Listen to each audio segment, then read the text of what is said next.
룻기 1장 1에서 22절 말씀입니다. 룻기 1장. 사사들이 치리하던 때에 그 땅에 흉년이 드니라. 유다 베들레헴의 한 사람이 그의 아내와 두 아들을 데리고 모압 지방에 가서 거류하였는데, 그 사람의 이름은 엘리멜렉이요 그의 아내 이름은 나오미요 그의 두 아들의 이름은 말론과 기럧이니 유다 베들레헴 에브라 사람들이더라. 그들이 모압 지방에 들어가서 거기 살더니 나오미의 남편 엘리멜렉이 죽고 나오미와 그의 두 아들이 남았으며, 그들은 모압 여자 중에서 그들의 아내를 맞이하였는데 하나의 이름은 오르바요 하나의 이름은 룻이더라. 그들이 거기에 거주한 지 10년쯤에 말론과 기럧 두 사람이 다 죽고 그 여인은 두 아들과 남편의 뒤에 남았더라. 그 여인이 모압 지방에서 여호와께서 자기 백성을 돌보시사 그들에게 양식을 주셨다함을 듣고 이에 두 며느리와 함께 일어나 모압 지방에서 돌아오려 하여. 사랑하는 형제 여러분, 1월 12일 수요일 새벽 묵상에 오신 것을 환영합니다. 어제까지 사사기를 마쳤고요. 오늘부터는 룻기가 시작됩니다. 지금까지 인도하시며 성경을 깨닫게 하시는 하나님께 감사드리면서 룻기 또한 은혜로 인도하셔서 하나님을 깊이 만나는 묵상이 되게 하시기를 기원합니다. 룻기는 주인공 여자의 이름 룻을 책의 제목으로 해서 룻기입니다. 그런데 룻기를 다 읽어보면, 사사기를 읽은 자로서 룻기를 읽어보면 룻기의 제목을 보아스기라고 해도 괜찮지 않았을까 하는 생각이 듭니다. 그만큼 남자 주인공 보아스의 인물됨과 역할이 중요해서인데요. 바로 그리스도의 표상이라고 말할 수 있는 남자 주인공입니다. 그런데 성경 전체에서 룻기는 룻과 보아스의 사적인 러브 스토리인데 왜 성경이어야 할까? 도대체 사적인 일화가 성경 전체에서, 이스라엘 역사인 성경 전체에서 어떤 위치를 가지고 있는가 물을 때 그 대답은 다윗 왕가의 선조의 출생이라는 사실이 답을 줍니다.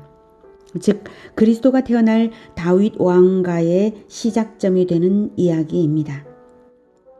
그러니 이 점에서 우리가 하나님을 발견해 봅시다. 하나님은 어떤 분이십니까?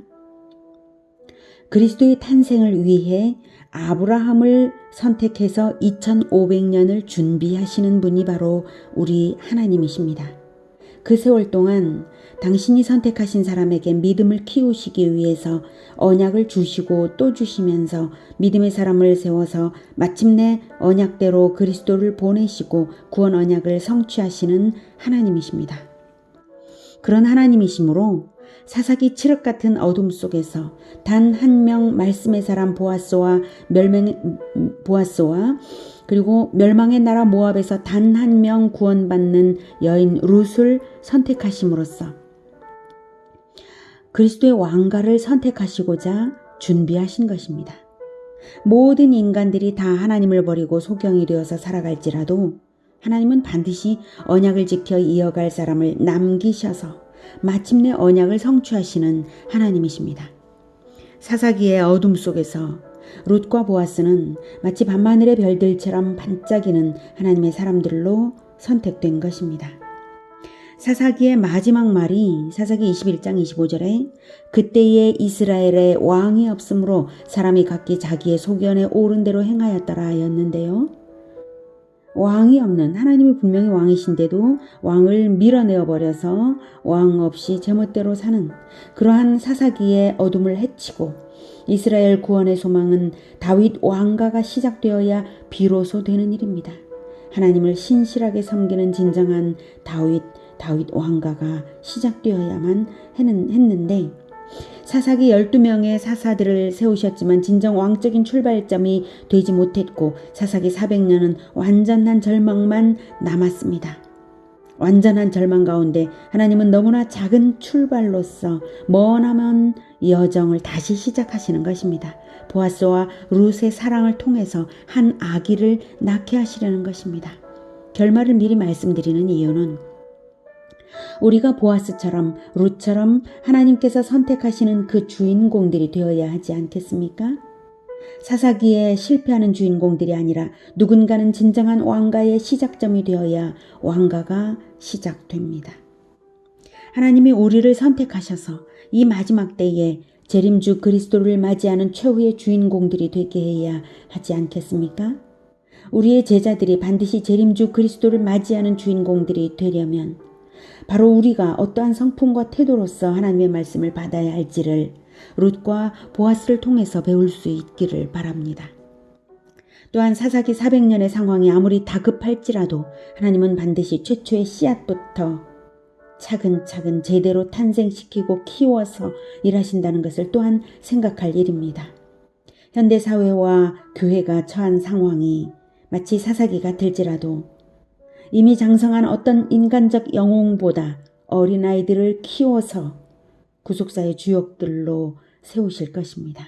하나님의 방법을 알면 하나님께 맞추어 갈 수 있습니다. 1절 사사들이 치리하던 때에 사사들이 치리하던 때라고 시대적 배경을 말하고 있죠. 사사기의 암흑을 알면 그 배경을 생각할 때 룻과 보아스의 신앙은 참으로 새벽 이슬처럼 경이로운 것이 아닐 수 없다는 것을 발견하게 될 것입니다. 그 땅에 흉년이 드니라. 유다 베들레헴의 한 사람이 그의 아내와 두 아들을 데리고 모압 지방에 가서 거류하였는데 그 사람의 이름은 엘리멜렉이요 그의 아내의 이름은 나오미요 그의 두 아들의 이름은 말론과 기련이니 유다 베들레헴 에브라 사람들이더라. 그들이 모압 지방에 들어가서 거기 살더니 지도를 볼게요. 여기가 베들레헴이 있고요. 이게 가나안 땅이죠. 자, 이 요단강을 건너면 바로 모압입니다. 한편 모압은 하나님의 저주를 받은 땅인데요. 신명기 23장 2에서 6절을 보면 사생자는 여호와의 총회에 들어오지 못하리니 10대에 이르기까지 여호와의 총회에 들어오지 못하리라. 암몬 사람과 모압 사람은 여호와의 총회에 들어오지 못하리니 그들에게 속한 자는 10대뿐 아니라 영원히 여호와의 총회에 들어오지 못하리라. 이렇게 말씀을 하셨습니다. 암몬과 모압은 과거 아브라함의 조카 롯의 두 딸이 자기 아버지와 동침하여서 태어난 아들들입니다. 사생자를 여호와의 총회에 못 들어오게 하실 적에야 부녀의 근친상간을 통해서 태어난 민족에 대해서 말해 무엇하겠습니까? 그런데 암몬과 모압이 사생자보다도 못해서 10대뿐 아니라 영원히 여호와의 총회에 못 들어오리라는 것은 바로 다시 신명기에 나오는 바로 이어지는 말들인데요. 4절 23장 4절부터 그들은 즉 모압과 암몬은 너희가 애굽에서 나올 때에 떡과 물로 너희를 길에서 영접하지 아니하고 메소보다미아의 부돌 사람 보울의 아들 발람에게 뇌물을 주어 너희를 저주하게 하려 하였으나 네 하나님 여호와께서 너를 사랑하심으로 네 하나님 여호와께서 발람의 말을 듣지 아니하시고 네 하나님 여호와께서 그 저주를 변하여 복이 되게 하셨나니 내 평생에 그들의 평안함과 형통함을 영원히 구하지 말지니라. 이렇게 말씀하셨습니다. 여호와의 총회에 못 들어오리라는 것은 바로 형제 민족을 저주하려 들었기 때문이고, 그리고 또 모압과 암몬은 형제 민족인 이스라엘을 속여서 음란한 우상 숭배를 조장했던 것입니다. 그렇게 영원한 저주를 받은 민족인데 모압 여자인 룻은 여호와의 총회에 들어오게 되는 이야기가 바로 룻기입니다. 그렇다면 하나님의 저주는 헛된 것일까요? 아닙니다. 하나님은 모압과 암몬에 대한 저주를 통해서 원리를 가르치시는 것입니다. 오직 하나님의 진리의 씨앗인 그리스도의 말씀을 믿고 새로 탄생하는 하나님의 자녀들만 영원한 구원이 있다는 것을 알게 하시는 말씀이고요. 룻의 구원을 통하여서 모압 사람일지라도 진정으로 하나님의 자녀로 재탄생된다면 구원이 있다는 것을 더욱 말씀하시는 것입니다. 자, 그런데 룻은 나오미의 며느리였죠. 그런데 처지가 한탄스러운 것이 시어머니와 며느리들이 모두 과부예요. 3절에 나오미의 남편 엘리멜렉이 죽고, 그리고 5절에 말론과 기련 두 사람이 다 죽고, 이렇게 그 당시에는 남자들이 생산 활동을 하고 남자들만이 재산의 소유자인데 다 죽은 거죠, 남자들이. 현대처럼 여자들에게 직업을 주는 세상이 아니기 때문에 아들 없는 과부는, 남편도 없고 아들도 없는 과부는 불쌍하기가 비할 데가 없는 사람들입니다. 그런데 셋 다 아들 없는 과부라는 사실입니다. 이방 땅에서 말입니다. 기가 막히죠. 6절 그 여인이 나오미가 모압 지방에서 여호와께서 자기 백성을 즉 이스라엘을 돌보시사 그들에게 양식을 주셨다 함을 듣고 풍년이 든 거예요. 듣고 그래서 떠날 때는 기근 때문에 모압으로 떠난 것인데 이제는 이스라엘에 풍년이 들었다는 소문을 들은 거예요. 이에 두 며느리와 함께 일어나 모압 지방에서 돌아오려 하여. 그래서 나오미는 여호와께서 자기 백성을 돌보시사 그들에게 양식을 주셨구나 이렇게 한 것이죠. 그래서 모압에 남아있을 이유가 없어진 터에 베들레헴으로 돌아올 이유가 생겼습니다. 자, 7절부터 계속 읽겠습니다. 있던 곳에서 나오고 두 며느리도 그와 함께하여 유다 땅으로 돌아오려고 길을 가다가 나오미가 두 며느리에게 이르되 너희는 각기 너희 어머니의 집으로 돌아가라. 너희가 죽은 자들과 나를 선대한 것 같이 여호와께서 너희를 선대하시기를 원하며 여호와께서 너희에게 허락하사 각기 남편의 집에서 위로를 받게 하시기를 원하노라 하고 그들에게 입맞춤에 그들이 소리를 높여 울며 나오미의 말에서 나오미의 신앙과 성품이 발견되죠. 비록 남편 따라서 모압으로 떠날 때는 떠났어도 신앙은 잃지 않았고요. 며느리들을 딸처럼 대한 따뜻한 여자입니다. 10절 나오미에게 이르되 아니니이다. 우리는 어머니와 함께 어머니의 백성에게로 돌아가겠나이다 하는지라. 나오미가 이르되 내 딸들아 돌아가라. 너희가 어찌 나와 함께 가려느냐? 내 태중에 너희의 남편 될 아들들이 아직 있느냐? 내 딸들아 되돌아가라. 나는 늙었으니 남편을 두지 못할지라. 가령 내가 소망이 있다고 말한다든지 오늘 밤에 남편을 두어 아들들을 낳는다 하더라도 너희가 어찌 그들이 자라기를 기다리겠으며 어찌 남편 없이 지내겠다고 결심하겠느냐? 내 딸들아 그렇지 아니하니라. 여호와의 손이 나를 치셨으므로 나는 너희로 말미암아 더욱 마음이 아프도다 하매 11절에 내 태중에 너희의 남편 될 아들들이 아직 있느냐? 이 말은 계대 결혼을 해줄 너희 시동생이 내 자궁에 있기라도 하냐? 이 말입니다. 이스라엘의 율법에는 대를 이어주는 결혼이라고 해서 계대 결혼을 명령하신 것이 있습니다. 남자에게만 재산이 상속되는데 아들 없이 남편이 죽었을 때에 남편의 형제가 형수와 결혼해 주어서 아들을 낳아 죽은 남자의 아들이 되게 하고 재산도 상속되게 하는 것입니다.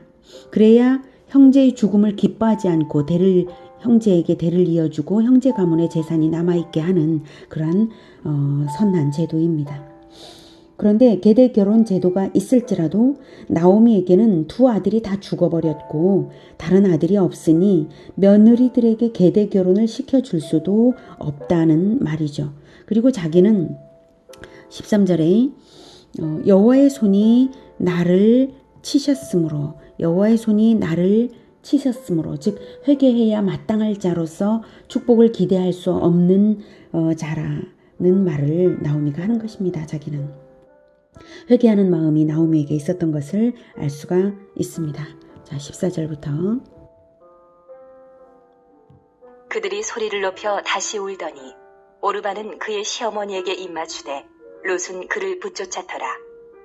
나오미가 또 이르되 보라 내 동서는 그의 백성과 그의 신들에게로 돌아가나니 너도 너의 동서를 따라 돌아가라 하니 롯이 이르되 내게 어머니를 떠나며 어머니를 따르지 말고 돌아가라 강권하지 마옵소서. 어머니께서 가시는 곳에 나도 가고 어머니께서 머무시는 곳에서 나도 머물겠나이다. 어머니의 백성이 나의 백성이 되고 어머니의 하나님이 나의 하나님이 되시리니 어머니께서 죽으시는 곳에서 나도 죽어 거기 묻힐 것이라. 만일 내가 죽는 일 외에 어머니를 떠나면 여호와께서 내게 벌을 내리시고 더 내리시기를 원하나이다 하는지라. 나오미가 룻이 자기와 함께 가기로 굳게 결심함을 보고 그에게 말하기를 그치니라. 룻의 말이 참으로 놀랍죠. 룻은 분명하게 어머니의 백성이 나의 백성이 되고 어머니의 백성이 나의 백성이 되고 어머니의 하나님이 나의 하나님이 되시리니 라고 하나님을 선택했고요. 하나님의 백성을 선택했다는 사실입니다. 이 기구한 운명 속에서 고난길을 선택한 것입니다. 인간적인 눈으로는 좋을 것 하나 없는 그 길을 왜 선택했을까요? 자기도 거지 과부가 되었고 시어머니도 거지 과부인데 왜 그런 선택을 했을까요? 17절의 말에서 알 수 있습니다. 네. 어머니께서 죽으시는 곳에서 나도 죽어 거기 묻힐 것이라. 만일 내가 죽는 일 외에 어머니를 떠나면 여호와께서 내게 벌을 내리시고 더 내리시기를 원하나이다. 이 말에서 명확하게 룻의 신앙을 발견할 수 있습니다. 여호와의 이름으로 자기 저주를 하고 있지 않습니까? 그만큼 마음이 확정되어서 여호와를 선택한 것인데요. 그 신앙은 시어머니에게서 전도받은 것임을 또한 알 수 있습니다. 룻이 시어머니 아닌 다른 누구에게서 여호와 신앙을 받을 수가 없었던 것은 말할 나위가 없기도 하고요. 어머니께서 죽으시는 곳에서 나도 죽어 거기 묻힐 것이라. 이 말에서 시어머니에 대한 굳건한 의리를 발견하게 합니다. 이렇게 여호와를 택하여 그 도피성 되시는 하나님 안으로 들어오는 룻을 하나님께서 귀히 보호하지 않으시겠습니까? 이렇게 마음을 신실하게 붙잡아서 비록 고난길이지만 구원의 하나님과 그 백성에게로 의리 있게 들어오는 룻의 발걸음이 참으로 가상하지 않습니까? 우리가 이런 마음을 배워야 하겠습니다. 아무도 가지 않는 좁은 길을 따르라는 예수님 말씀처럼 어느 누구의 눈치도 안 보고 세상이 다 가는 길을 곁눈질하지도 않고 오직 구원의 길만 따라서 좁은 길을 선택하는 우리 모두가 되기를 축복합니다. 19절부터 이에 그 두 사람이 베들레헴까지 갔더라. 베들레헴에 이를 때에 온 성읍이 그들로 말미암아 떠들며 이르기를 이가 나오미냐? 하는지라. 나오미가 그들에게 이르되 나를 나오미라 부르지 말고 나를 마라라 부르라. 이는 전능자가 나를 심히 괴롭게 하셨음이니라. 내가 풍족하게 나갔더니 여호와께서 내게 비어 돌아오게 하셨느니라. 여호와께서 나를 징벌하셨고 전능자가 나를 괴롭게 하셨거늘 너희가 어찌 나를 나오미라 부르느냐 하니라. 나오미는 감미롭다는 뜻이고요. 나를 마라라 부르라라고 하죠.